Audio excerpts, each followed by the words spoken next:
Qué angustia para los padres de familia, no me ¿verdad? quiero Esa incertidumbre. ni imaginar estar en esa situación. Pero, don Pedro, bueno, ahí veíamos la cara de lo que sienten los padres. Pero, ¿qué lleva a una muchacha, a una niña, a un adolescente a desaparecer sin ton ni son, don Pedro?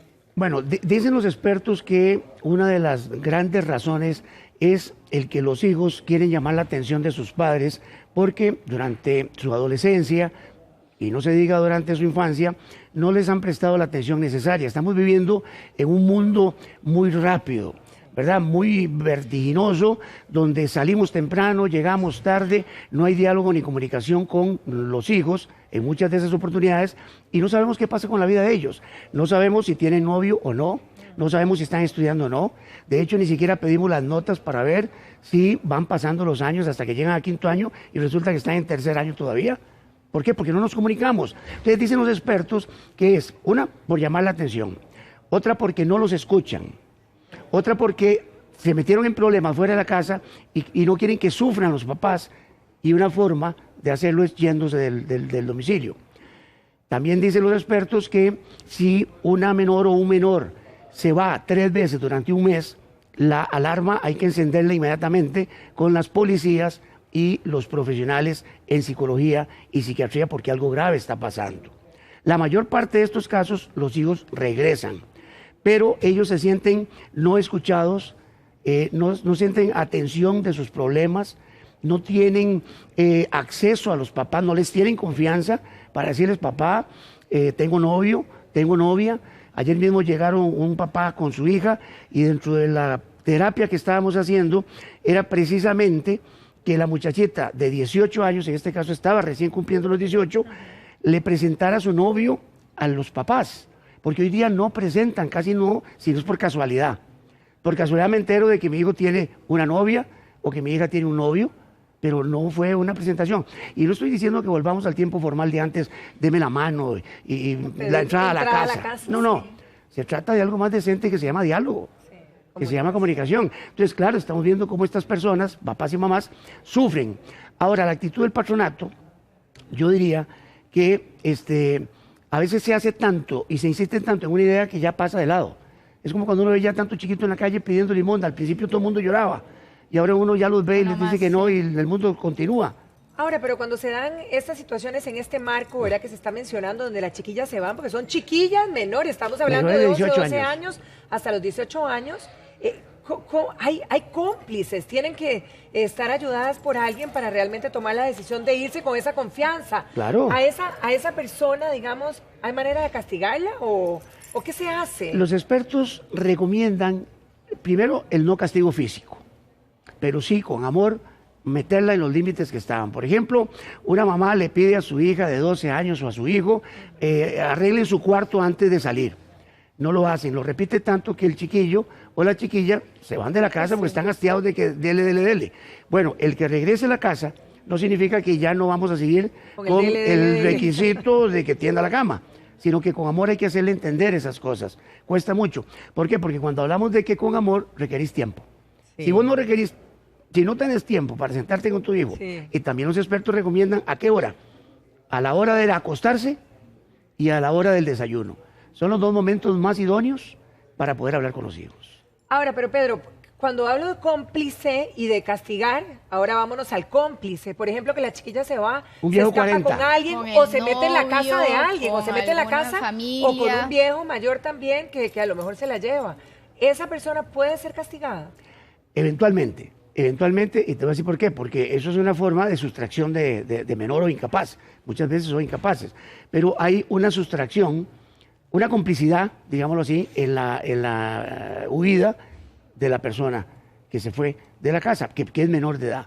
Claro, los mayores, depende si es otro huila igual, de la misma edad, no, es decir, imputable, que se llama. Claro. Pero si son los papás de ese otro que le dan acogida, ¿qué es lo primero que tienen que hacer? Llamar por teléfono o ir a buscar a los papás de la muchachita que se fue de la casa, porque si no se convierten en cómplices y eventualmente pueden de alguna forma pagar hasta con pena de prisión. Entonces no vale la pena jugársela de esa manera. Bien, vamos con un caso que tenemos, así que vamos a hacer contacto de inmediato con Sergio González, que justamente tiene el testimonio de unos padres que vivieron esto en carne propia. Sergio, Adelante y buenos días nuevamente. Así es, Pati. Doña Margarita nos abrió las puertas de su casa para contarnos lo que vivió. Esta mujer vivió la desaparición de su hija hace un año y ahora asegura que está en un drama por las críticas de toda su familia, pero también nos va a contar esa angustia y esos miedos que sufrió. Doña Margarita, muchísimas gracias por estar acá y por abrirnos las puertas de su casa. ¿Cómo se da la desaparición de su hija? Sí, bueno, Sergio, yo como tengo que trabajar, no puedo pasar mucho con ella. Ella estudia, y un día que llegué a mi casa, digamos, estoy acostumbrada a llegar del trabajo a mi casa, y ella siempre la veo en las noches, y ya tenía que un día que no llegaba y yo muy preocupada, y duró 2 días desaparecida. ¿Qué hace usted en esas horas donde su hija está desaparecida, donde ve que la muchacha no está en la casa? Me preocupo demasiado y empiezo a llamar a las amistades de ella, a mis amigas, a ver si la habían visto, y me decían que no, pero yo me preocupaba más porque ella tenía un novio que andaba en malos pasos y me daba miedo que la fuera a involucrar en cosas malas. ¿Cuáles eran sus miedos? El miedo mío también era que fuera a aparecer muerta, o que apareciera, que me dijeran que aparecía muerta en el Surquí.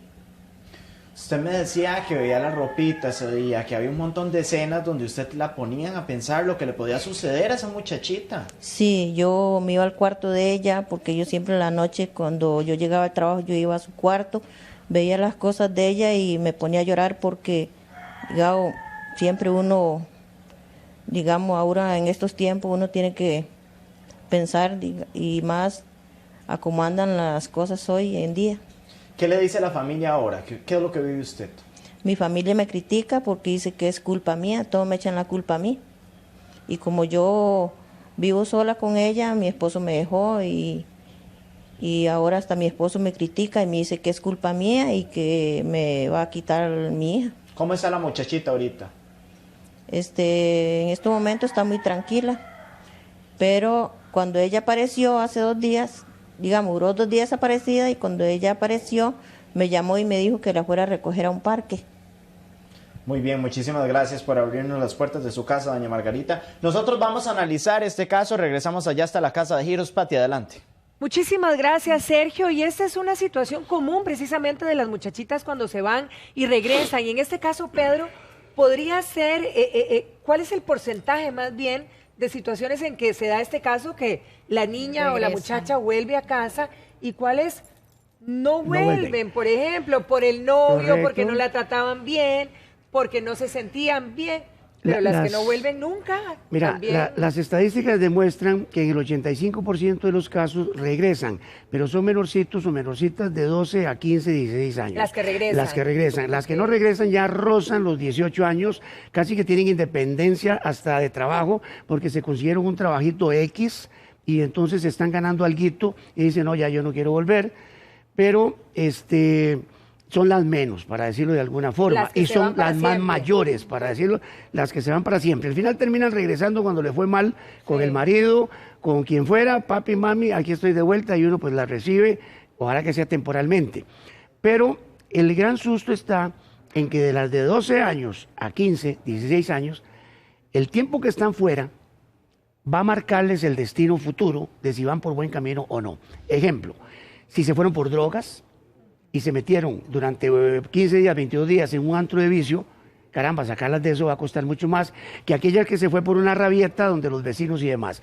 Dicen también los expertos que hay que analizar si los hijos se van donde un pariente, donde un familiar o donde un amigo, versus si se van a la calle.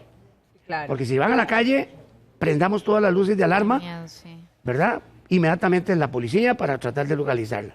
Si fue de un pariente o algo así, incluso recomiendan que la dejen ahí para que lo piense. Es como cuando un hijo se va donde la mamá, donde el papá, porque ya la mamá la castiga mucho y todo lo demás. Déjela, no la ande reclamando ni quiera traérsela por la fuerza. ¿Por qué? Porque ella también tiene que razonar. Luego, cuando regresan a la casa, dicen los psicólogos y los psiquiatras en muchos de los casos, que lo peor de todo es el regaño o el castigo físico. Primero que todo hay que decirle, mira, gracias a Dios que volviste, como la parábola del hijo pródigo. Correcto. que regresó y estamos todos contentos, matemos un chanchito y va a la fiesta. Y el otro hermanillo se pone todo celoso. Claro. Entonces venga para acá, pero después dice, déjela descansar por espacio de una hora, que se tranquilice, y ahora sí, sentémonos a platicar qué fue lo que motivó la huida. ¿Por qué te fuiste, mi amor? ¿Por qué? Porque no te escucho, porque te trato mal, porque te he lastimado, porque soy muy aprensiva.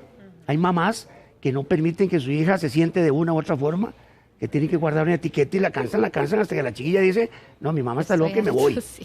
Luego lo que estábamos viendo de esta familia, también esto va para el esposo de esta las señora. Culpas, ¿verdad? Digo, no hay que echarle las culpas a nadie, porque al final de cuentas la culpa es compartida.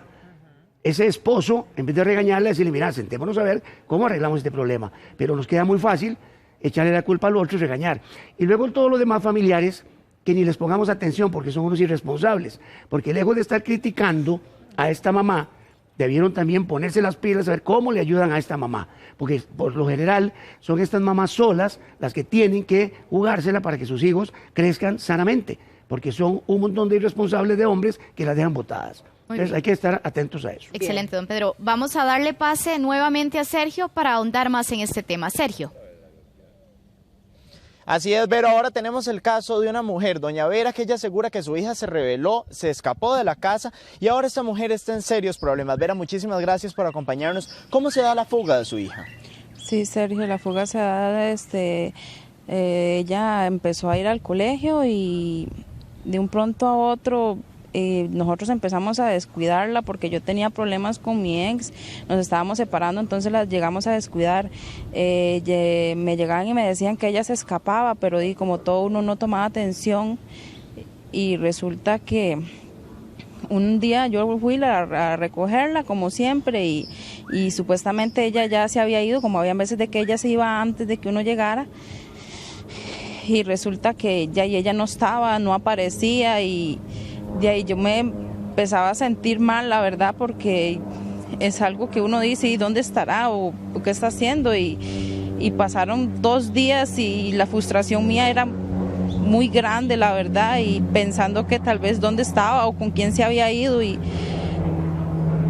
muy duro, Sergio, la verdad. ¿Con quién estaba ella? Ella supuestamente tenía un novio, pero Sergio, un novio de 37 años, ¿cómo uno va a permitir que la hija de uno ande? Ella apenas tiene 17 años, la verdad, y los problemas se han venido dando muy grandes porque ya y después de todo lo que pasó, gracias a Dios, la policía la logró encontrar y ella está conmigo, pero la verdad yo la tengo como retenida en mi casa porque yo no quiero y ella exige porque ella quiere volver a ver al novio y tiene 37 años. Vera, muchísimas gracias por acompañarnos con este caso. Esperamos que esa situación se resuelva. Gracias también a estas 2 mujeres que nos colaboraron con su caso. Regresamos allá porque la entrevista aún continúa. Vera, adelante. Muy amable, Sergio, y gracias a vos también por traernos estos casos. Don Pedro, ahí veíamos una mamá angustiadísima que decía, en resumen, es que yo la tengo aquí como a la fuerza y ella me amenaza con volverse a fugar. 17 y 37 años, en este caso, el novio. Ajá. Ahí hay varios caminos que hay que tomar. Número 1, lo peor es tenerla en contra de su voluntad. Sí. Tiene 17 años, mañana se le va a escapar por donde sea. Por la puerta misma, por la ventana, por donde sea. Y no estamos arreglando el problema. Esta mamá tiene que buscar ayuda profesional inmediata. Psicología, psiquiatría, sacerdotes, espiritualidad, etcétera, etcétera. Eso es un camino que puede tomar. El otro, son 3 al final de cuentas. El otro es acercar a este muchacho de 37 años para que platiquemos. Porque algo que los seres humanos nos cuesta mucho es vernos a nuestros ojos y platicarnos lo que nos gusta. Te amo, no te amo, te quiero, no te quiero. Entonces traigamos al de 37, señora, y dígale, mire, usted tiene relaciones amorosas o afectivas con mi hija que es menor de edad. Yo lo que quiero es que comprendamos y nos ubiquemos. Esta casa está con las puertas abiertas y empezar a investigar quién es esta persona, que era lo que estábamos hablando, falta de comunicación con la hija, de repente se metió con el 37, no lo supimos nunca porque no dialogamos con nuestros hijos. Claro. Tercer camino, acusarlo a este muchacho de relaciones con personas menores de edad y eso es cárcel. Y atención a todas las mamás y papás que nos están escuchando, háganlo sin ningún temor. Acusen a los mayores de edad que tienen relaciones sexuales con personas menores de edad. Es la única o el tercer camino que nos queda para esos efectos. Pero tiene 3 soluciones al problema. Pero a la fuerza, los expertos recomiendan que jamás lo hagamos. Como cuando regresa nuestro hijo, regañarlo, pegarle, tampoco se recomienda. Aquí tenemos que ejercer el diálogo, no queda otra alternativa. Pedro, ahí tenemos a Paola López que nos comenta, yo no entiendo cómo es que los padres dicen sí regresó, pero no dicen dónde estaba o qué estaban haciendo. Ajá. ¿Qué están haciendo los papás? Bueno, precisamente no lo saben porque no se sentaron a platicar, dialogar, a investigar qué pasó, mijito, venga para acá. ¿Dónde fuiste? ¿Con quién fuiste? Y no quedarse solo en el dicho del hijo. Hay que investigar. Si se fue con parientes, ¿qué pasó? ¿Dónde anduvo? ¿Qué hizo? Si se fue a la calle, caramba, hasta poder también ver dónde estuvo en la calle. Entonces, este papá o esta mamá o esta familia pecaron de que, claro, el chiquito, el hijo regresó, pero nunca platicaron de dónde andaba. ¿Qué hizo en esa ausencia? Y eso es importantísimo para poder seguir la pista futura de que no vuelva a cometer ese desvarío. Bueno, bien, aquí lo cierto es que lo que queda claro es la comunicación. ¿Cuántos días se puedo denunciar después de que mi hija está desaparecida para que me hagan caso? Porque lo primero que le dicen a uno, no, debe estar por ahí paseando con un novio. Sí, yo siempre he pensado y el protocolo más o menos que se utiliza es que si a un tercer día ya vos no sabes nada de tu hija. 3 días, me dan un ataque, Pedro. Bueno. Porque tenés 2 días de estar investigando. Y puede ser que ya supiste, no. A mí me da un ataque 2 horas después de que no sé de mi hija. 3 días es la denuncia ya oficial, pero vos el primero, el segundo día, has estado investigando. ¿Qué pasa? Sí. Porque no vas a ir a un día que no llegó a activar todo el aparato jurisdiccional diciendo me la mataron o qué fue lo que pasó. Porque vas a tener 24, 48 horas para averiguar vos misma si está donde parientes, si está donde amigos. Si no hay parientes ni amigos, está en la calle. Lo que dicen los expertos es que en el momento en que sepas que no está donde parientes ni amigos, y eso puede ser 24 horas después, no los 3 días, inmediatamente actives el aparato jurisdiccional. Esa calma, o sea, no la tenemos como padres. No, y más si son hijos que se comunican siempre. Menos las mamás, menos nosotras. Menos las mamás. El hombre es un poquito más frío, más calculador el tata, la mamá es menos. Yo entiendo, por eso dicen los expertos lo siguiente. La hija salió hoy a un baile y no regresó. Bueno, se enamoró, se embriagó, se drogó. Entonces eso es lo que tenés que averiguar en las primeras 24 horas. Si en esas 24 horas ni parientes, ni amigos, ni nadie sabe de nada, activa la denuncia por desaparición. No queda otra alternativa. ¿Y te la reciben con 24 horas? Te la pueden recibir hasta la hora. A las 2 horas después de que no sabes nada de tu hijo. Eso no es ningún problema porque la ley no establece un límite de decir, mire, hay que esperar. Lo que pasa es que cuando hablamos de protocolos es la práctica, la costumbre, porque por lo general aparecen en ese tiempo. Ahora, vuelvo a lo mismo. Si en un mes se te ha ido 3 veces, tenés... que tomar medidas más fuertes. Y tal vez por último, cuando empezamos a pensar, a saber que nuestro hijo va a tomar una conducta de irse de la casa, insomnio, riñas con amigos, empieza a comerse las uñas a lo loco, pérdida de apetito, drogas o alcohol. Y también hay que ver el entorno familiar. Un divorcio de papá y mamá provocó el estallido de que me voy de la casa, no quiero esto. El papá llegó borracho a la casa, la mamá llegó a las 3 de la mañana, todo eso, lo crean o no, afecta a nuestros hijos para decir, yo no quiero este infierno y me quiero ir de mi casa. Atención, es un problema integral familiar. Bien. Don Pedro, muchísimas gracias. No, con mucho gusto. Un placer y que nos sirva a todos los que están en casa, ¿verdad? Así es. Llamado a la comunicación. Comunicación. La leche de coco. ¿Te gusta? Me encanta muchísimo, ¿verdad? Con whisky adentro, sí. ¿Cómo? Eso, es que mi mamá tomaba, era mexicana, y tomaba whisky leche de coco con leche de coco. Whisky. Estaba loca. Bueno, esa no es la receta que tenemos, tiene pero... unos beneficios, además, que son maravillosos, así que no le embarramos. Y ahora, puede que no con whisky, pero vamos a hacer combinaciones espectaculares. Gracias,